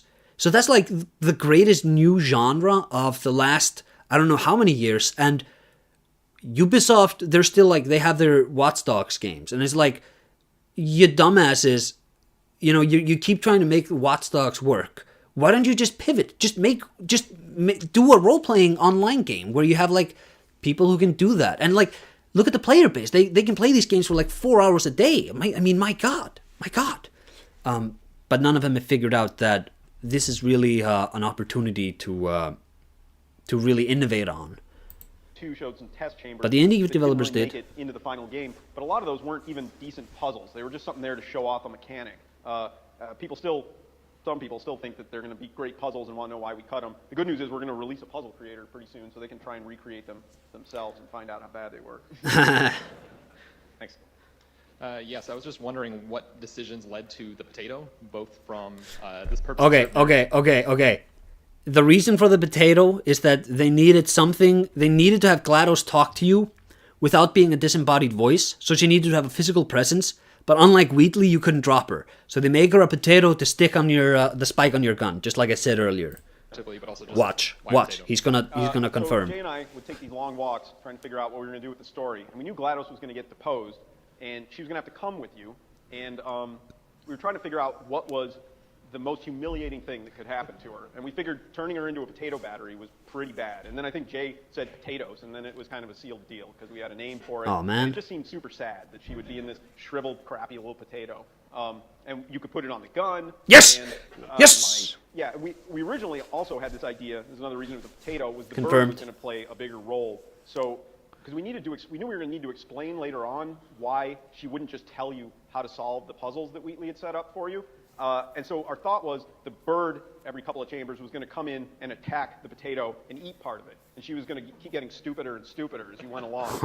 There was a couple problems with that in that we didn't want her to get stupider. That was funnier when we said it than when we actually tried to write it. And then it also turns out that it's actually a big honking deal to get a bird to fly in and attack your view model. And so people were like, are you sure this is going to be a lot of work? But it was good because it actually just drove us to the much simpler solution, which is they've got this hardwired thing that if they try and tell you the answer to the puzzle, they have this physical pain reaction to it, which was just a way easier solution. And the bird was in there plenty still.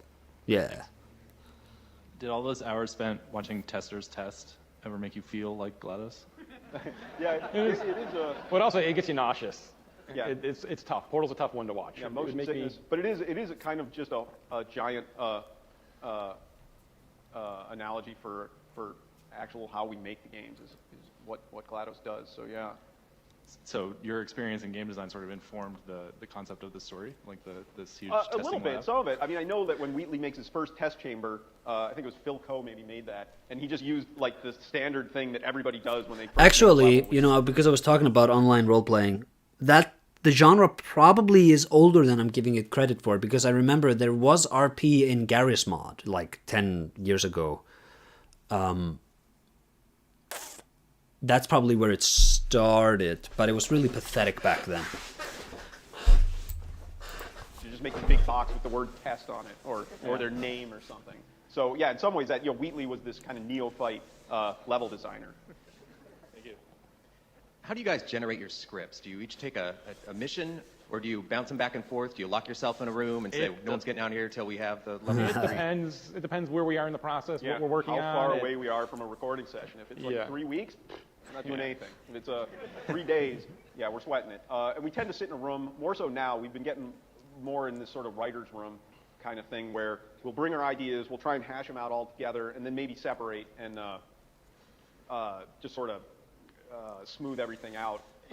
Especially when you're doing the jokes. If the jokes aren't making anyone in the room laugh, they're not going to work. Yeah, right. It's a good first test. You get kind of punchy, and then they seem like they're working, and then they don't. But that's basically, a lot of it is a group write, where we sit down and we map out what needs to get written, where dialogue needs to be, and then we just try and as a group go through it.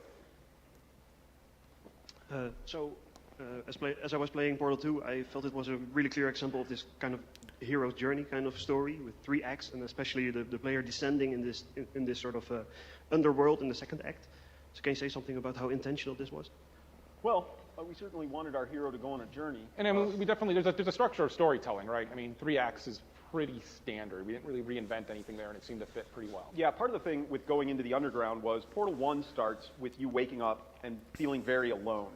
And Portal 2 didn't start that way because for various reasons, but we still wanted to have an area where you did feel like you were now alone in a place you didn't understand, which is why when you get dropped down that pit, we give you a while to just sort of take it in, after having basically been accompanied by someone the entire time. But yeah, I don't know that there was any conscious hero's journey sort of thing going on. Thanks. What do the lights mean? Can we keep? We have 2 more questions, right? We can do those. Right. All right, 2 more questions, chat. Valve has a pretty Timely awesome shirt, by the way. Oh, thank you. I appreciate that. It's just a Street Fighter shirt. Valve has got a pretty awesome reputation for releasing free content, and so I'm just wondering, have you ever considered releasing Michael's version of Wheatley, like his entire? Assuming he did. He didn't do the. Not everything's covered. Oh no, we didn't get none of the stuff after Wheatley takes over, except for maybe a couple times when we didn't have merchant stuff, we'd bring Richard back in. But it would be a huge undertaking. Got it. I assumed you already had the audio track. No. I just looked it up, and the first online role-playing game came out in 1980. Yeah, but like, when I'm talking specifically about Grand Theft Auto 5 RP, I'm talking about, it's more like, I would imagine that in 1980 the role-playing game had more like stats to deal with, whereas in Grand Theft Auto RP it's like, no, you actually do activities. You're like smuggling drugs, and or you can be a cop. And you know what the cops in RP do? The cops arrest criminals who are like illegally parked. And then they have to take them to the station, and they have to like get their information. And you know what? You can probably be a lawyer in that game. And it's like, just a lot of like, it's like this, it's like every character there is really immersed in the joy of discovering new avenues for role-playing. And it's just the raw thrill of being able to play a silly, like, I'm a cop, but I also wear cargo pants all the time. And it's like, as your character sort of develops, you have like these weird esoteric things about them that, like, there's a character who's like Barry Brittle, who's very fragile. If you punch him once, he's basically knocked out. That sucks for any game except RP, because that gives you so much like weird role-playing you can do. The other problem is it would need to match. Do you think Valve tests their games too much? Yahtzee, for example, said that flaws are what makes a game tick sometimes, so won't testing too much polish a game into something bland. I talked about this a bit earlier. I'm sorry that you came so late, but you can probably rewind back when we're done here. In the context of Valve, and like Nintendo does this too, I talked about comparing Mario 64 to Mario 3D World, where the design of Valve's games feels a lot more informed by playtesters than it does a creative director. And I think that you always sort of feel that masterpieces don't come from playtesting. They come from James Cameron being given $500 million to make Avatar 2. But you know what I mean. Like, compare George Lucas making Star Wars in the 70s to Walt Disney making Star Wars in the 2010s. George Lucas did not have playtesters. He did not have committees overlooking him. He just had a couple of his buddies, like like Coppola, like Spielberg and such, going in there and like talking to them. Whereas Disney, they had all the story groups in the world, and they couldn't make a single good movie. The timing. And I know George Lucas then went and made the prequels, but even the prequels, like, the problems with them is not that they would have been massively improved if George Lucas had to go through a committee to make them. That would not have made those movies better. Merchant lines, or else it would be like 10 times more. Never. Okay. So, all right. Yeah. So that's. I do think Valve's games are driven a bit too much by playtesting. But you know, as much as like, because I want them to be a bit more managerially driven as a company. But that's not necessarily because I want to change the corporate identity. Like, I don't mind this being Valve's identity. What I mind is that this identity makes it almost impossible for them to release games. Go there. All right. Thank you. But thank you. So the 2 big like memes that came out of the first Portal were the cake and the companion cube. And I want to commend you guys for not going back to that well in the second game. But was it ever like really tempting to just go for that layup and bring those back, or were there people in Valve who were like, "We got to have the companion cube"? People loved it. Like, well, the companion cube is back, so I don't know if you're setting me up to. Sorry. No, the companion cube is there. We don't focus on it a lot. We felt like that we could bring back in a sort of, I don't know, for lack of a better word, tasteful, funny way. The cake, I think we make one reference to, but no, nobody was really like pushing us to do it. We just knew. I mean, we were pretty confident that we could just come up with a story that didn't rely on that. And, the new Star Wars movies are by committee, and they're pretty lifeless artistically. The prequels at least feel like something. Yeah. That they probably. Yeah, I mean that is the thing, though, right? Like so we were talking about internally. We look at the DC movies versus the Marvel movies. Now, DC makes a bunch of shitty movies. No one's denying that. But you know what? There is no Marvel movie that's as good as The Dark Knight. There is no Marvel movie that's as good as Matt Reeves' The Batman. I didn't like Joker. I think Joker was kind of boring. But at least it's something. They're trying something. They have Quantum Mania out right now, and it's flopping in theaters comparatively to like the average Marvel movie. I don't think Ant-Man does well generally, though. But like, is anybody going to be surprised by anything that happens in the next Ant-Man movie? Does anybody care? Gladys I don't this whole think time. so. So for us, not that we're sick of her, but we'd live with her a lot. And we're thinking maybe we should try something new. But everybody lived with the cake is a lie jokes, right? I think we all had our share of those. Yeah, it was great. I've seen arguments like that saying that if you would get a terrible game if you let pro players design it. I don't know if that's necessarily true, but I think the difference is that a great team can make a great game, but a great team with a terrible director cannot make it. Like, it's kind of like the great man theory of history, but in terms of game design, where a terrible team with a great manager can release a masterpiece. A great team with a terrible manager cannot release a masterpiece. A great team by themselves can also not release a masterpiece unless they assign somebody the role of being in charge, right? Because somebody needs to start the ball rolling. It doesn't happen by itself. And I don't think I'm not really sold on like the collective wisdom of a crowd when it comes to game direction. I think that everybody always has a bit of a different perspective on every work they work on. So like when you have to make creative decisions, but you have 20 people in a room all arguing with each other or trying to like mold it into being the best version of itself, it can devolve into like a race to the bottom where the mechanics are there, but why are they there? Like, why did you direct it this way when the core of your game works so much better if you would applied it like this?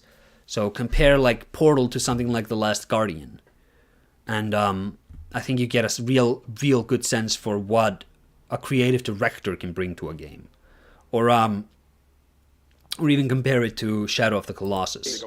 Yeah, but so no A less contentious Honestly, I've never had anybody come up and say, I wish there was more cake in the game. Do you have anything left for a third one? Maybe. No, so I mean, honestly, it's like with when we also do like why it takes us so long for DLC. We don't worry or think about that. Like holding something back because you think you're going to run out of ideas. Don't ever do that. Just go. Just put it all in. You know what? You're going to have those horrendous days of like the ending where you're like just staring at each other thinking there's no way you're going to come up with anything, and you do. Yeah, there's some way to solve it. So don't hold back. Yeah, and also one of our goals was to not have like a cliffhanger ending. We wanted, we felt like Portal had this nice, satisfying ending. This is a We good wanted this is a Portal 2 good to feel decision. the same way. Like at the end, there were some unresolved questions, but it felt like everybody had their end. Yep. I think that's it. Is that it? So thanks, guys. Yeah, thank you so much. All right then. I'm Kim Swift. I wasn't gonna play that video, but yeah. Final Portal 2 thoughts. It's great. It's not really my kind of game. I'm much more interested in something like Team Eco, which is a lot more about your actual interactions with the world and the characters in it than like Portal, where the interactions are always have to sort of contextualize them with audio playing. The writing's good though. The puzzle design is good. Like it's well made. It's just not really my kind of game. But yeah, this was fun. This was fun. We'll see about doing another one of these movie nights together next week. Yeah. So anyways, if you want to continue the talk, Discord links in the description. Other than that, unless chat, do you have anything to say about Portal? Do you have something to say about Portal? Portal 2 specifically? I don't think so.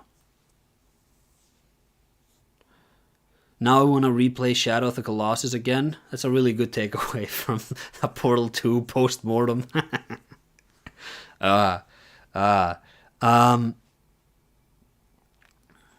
people talking about the Marvel universe. That was just a throwaway line, gang. Well, anyways, if nobody has something to talk about, we'll be back next week. Let's see, what do we...